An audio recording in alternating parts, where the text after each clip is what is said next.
Rastafari. Greetings. This is Ross John Fari reporting for Rastafari Unhidden Colors. And I want to do a couple videos. Well, I'm just as a couple vids today, but I just want to do one regarding this topic here, which is the Bible compares the children of Israel to the Ethiopians. And in the book of Amos, it mentions in Amos, let me find the verse, about how the children of Israel are comparing like unto the children of the Ethiopians. And what is the importance of this? Why is it important today? It's important because the children of Israel have commonly been known to be compared to the ancient Egyptians.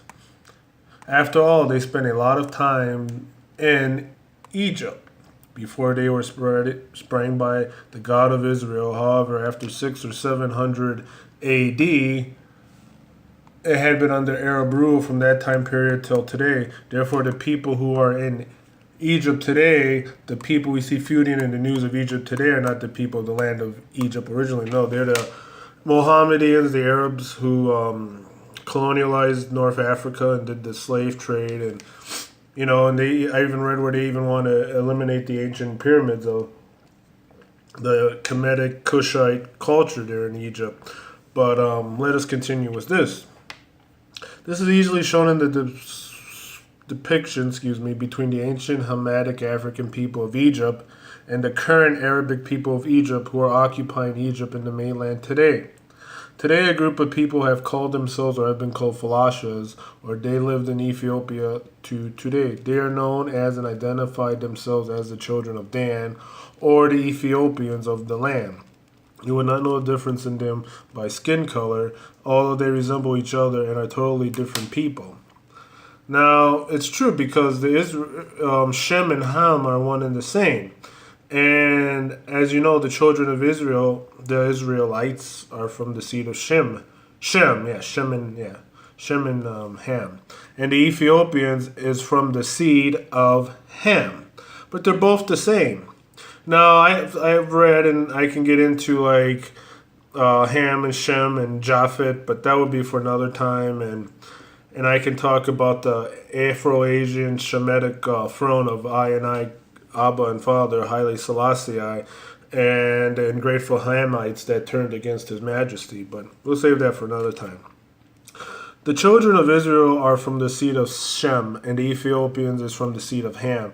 They are different families, but they look the same by skin color. It is similar to a white person from Greece and a white person from Spain. They look alike by skin color, but they are two different nations or different families of race. This is how the children of Israel are compared to the Ethiopians. It is by culture and color.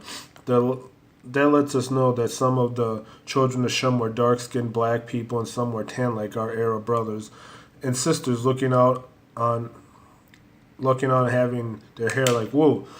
Yes. If you look at a lot of Ethiopians, they can vary from very dark sub-Saharan to Arabic looking or even Hispanic looking or India. But of course, all that was once part of the great Kushite Empire. But let us continue. The Bible compares the children of Israel to the Ethiopians with good reason. God Almighty specifically made the prophet write this in the book of Amos because it would have been a long debate that the children of Israel are supposed to look like the Egyptians, since Egypt had been governed by the Ishmaelites. It was a plan and compared to the children of Israel to the Ethiopians. Now, as you know, there are some who claim that the Israel or Israelites are white, and there's this tie to Anglo-Israelism.